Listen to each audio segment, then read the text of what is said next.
الحمد لله وحده، والصلاة والسلام على مولانا رسول الله وآله وصحبه.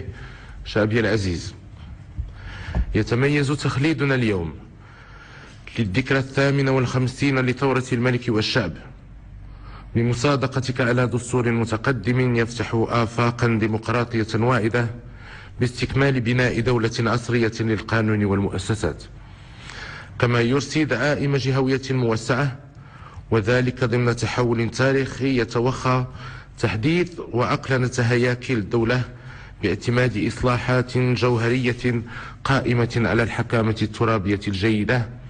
وهادفة للنهوض بالتنمية المندمجة وترسيخ العدالة الاجتماعية وضمان مقومات المواطنة الكريمة لكافة المغاربة.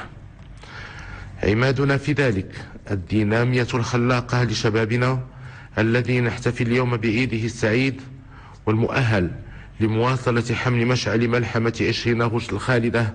ضمن مسار مغربي متميز بانخراطه في رفع تحدياته،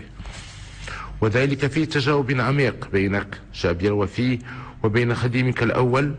مجسدين الروح الدائمة لثورة الملك والشعب، وهو ما يجعلنا نعتبر التفعيل الأمثل للدستور الجديد منطلقا لمسار من العمل السياسي الهادف للنهوض بالتنمية في مناخ من الالتزام الجماعي بالقانون والتعبئة والثقة اللازمة لتحريك عجلة الاقتصاد وتحفيز الاستثمار المنتج والموفر لأسباب العيش الحر الكريم لمواطنينا ولا سيما الفئات المؤوجة منهم. وذلكم هو التحدي الكبير الذي يتعين على الجميع مضاعفة الجهود لرفعه بمؤسسات تشكل قاطرة للديمقراطية والتنمية. ومن هنا فإن الرهان الحقيقي الذي ينبغي كسبه في المرحلة السياسية الحالية ليس هو اعتبار الانتخابات المقبلة مجرد تنافس حزبي مشروع للفوز بأكبر عدد من المقاعد، بل هو الارتقاء بها إلى معركة وطنية نوعية حول اختيار أفضل البرامج والنخب المؤهلة لتحقيق انطلاقة جيدة لتنزيل الدستور ولإعطاء دفعة قوية للتحول السياسي الحاسم الذي تعرفه بلادنا. كما أن ترسيخ مناخ الثقة في الانتخابات المقبلة لا يقتصر فقط على التوافق بشأن الإعداد الجيد لها، وإنما يقتضي قبل كل شيء من كل الفاعلين السياسيين التحلي بالوضوح في المواقف الملتزمة بتعزيز مصداقيتها ونبذ الأحكام المسبقة على نتائج الانتخابات قبل إجرائها، والقطع مع التشكيك السياسي فيها الذي لا يخدم سوى أعداء الديمقراطية والنزوعات السلبية والعدمية. وهذا ما يجعل الجميع حكومة وبرلمانا وأحزابا ومواطنين وفعاليات جمعوية وإعلامية أمام محك حقيقي يقتضي منهم تحمل مسؤولياتهم التاريخية وجعل المصالح العليا لبلادنا فوق كل اعتبار. وفي هذا الصدد يجب على السلطات الحكومية والقضائية المعنية بحسن تنظيم الانتخابات التقيد الصارم بالقانون وتفعيل آليات تخليق العمل السياسي والبرلماني وتوفير شروط المنافسة الانتخابية الحرة والالتزام بالمساواة بين مختلف الأحزاب وبالحياد الإيجابي. كما يتعين عليها التصدي الحازم لكل الخروقات ومحاربة استعمال المال وشراء الأصوات لإفساد الانتخابات واستغلال النفوذ أو التوظيف المغرض للدين وللمقدسات في المعارك الانتخابية. أجل، إن العمل الحزبي والحملات الانتخابية تتطلب تمويلا شفافا ومنصف،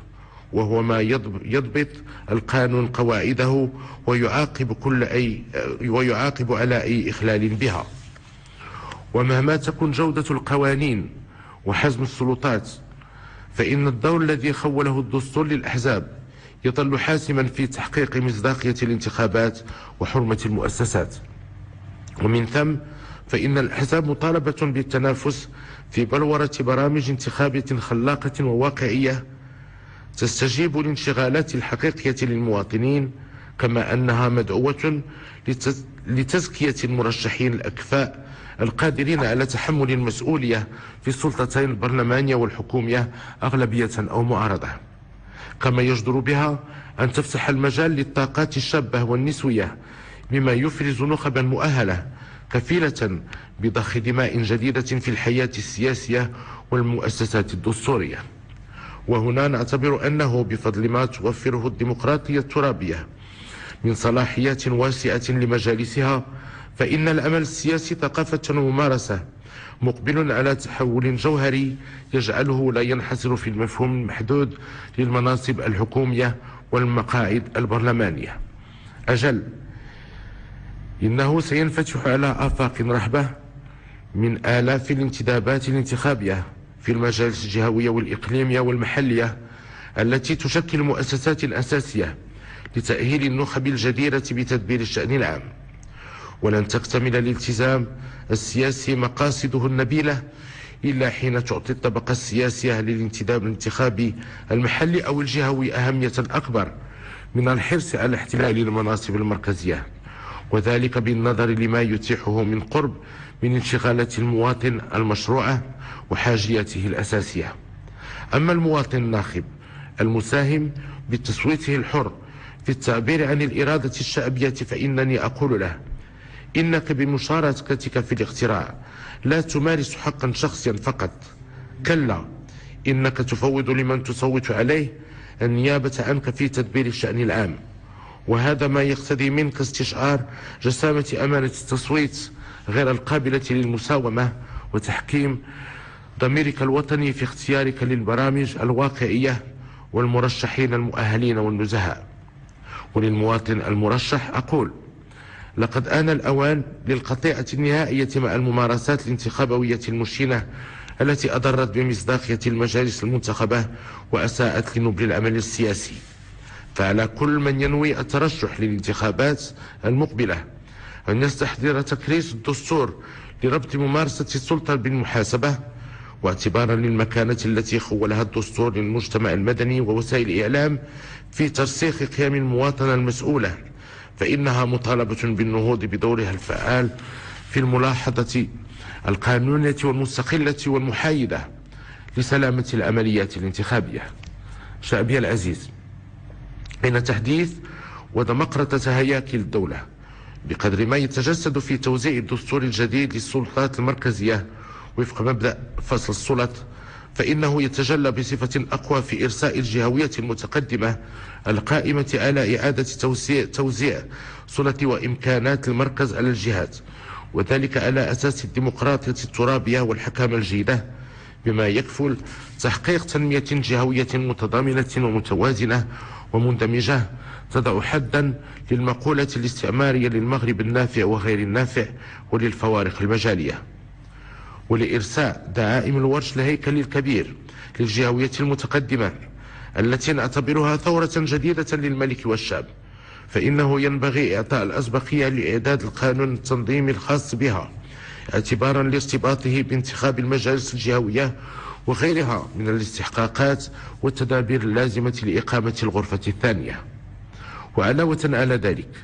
ينبغي التعجيل بتفعيل صندوق التأهيل الاجتماعي وصندوق التضامن بين الجهات، تعزيزا لبرامج المبادرة الوطنية للتنمية البشرية الهادفة لمحاربة الفقر والتهميش والإخصاء الاجتماعي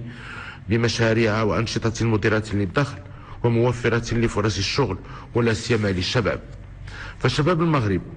الواعي والمسؤول يوجد اليوم في صلب مشروع التحديث الدستوري والسياسي بما خوله الدستور من حقوق وواجبات وهيئات المواطنة الفاعلة لتعزيز انخراطه في مختلف الإصلاحات الديمقراطية والأوراق التنموية. وبقدر ما نولي من عناية فائقة لكافة أفراد شعبنا داخل الوطن، فإننا نجدد إشادتنا بمواطنين المقيمين بالخارج لتشبثهم بانتمائهم الوطني وحرصهم على صلة الرحم بذويهم وببلادهم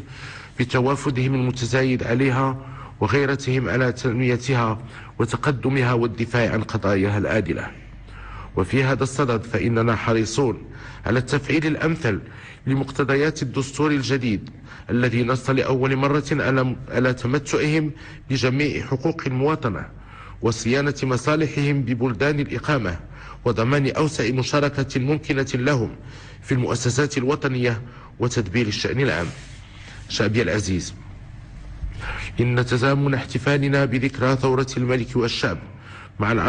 العشر الأواخر من شهر رمضان المبارك، بما تفيضه على قلوب شعبنا من نفحات ربانية، يشكل لحظة قوية لاستحضار مشاعر الإكبار لأبطال الحرية والاستقلال والوحدة. وفي طليعتهم جدنا ووالدنا المنعمان جلالة الملكين محمد الخامس والحسن الثاني أكرم الله مثواهما. كما نؤكد العهد المشترك بيني وبينك شعبي العزيز على مواصلة حمل مشعل الثورة المتجددة للملك والشعب، مستلهمين منها ومن روح عيد الشباب السعيد قيم التلاحم والتضحية والصمود والأمل المتواصل من أجل تعزيز مكانة بلادنا في سياق الإقليمي ودولي دقيق، كنموذج لتطور الديمقراطي الرصين والتقدم التنموي الدؤوب في ظل الوحدة والتضامن والثقة والأمل والطمأنينة والاستقرار. والسلام عليكم ورحمة الله تعالى وبركاته.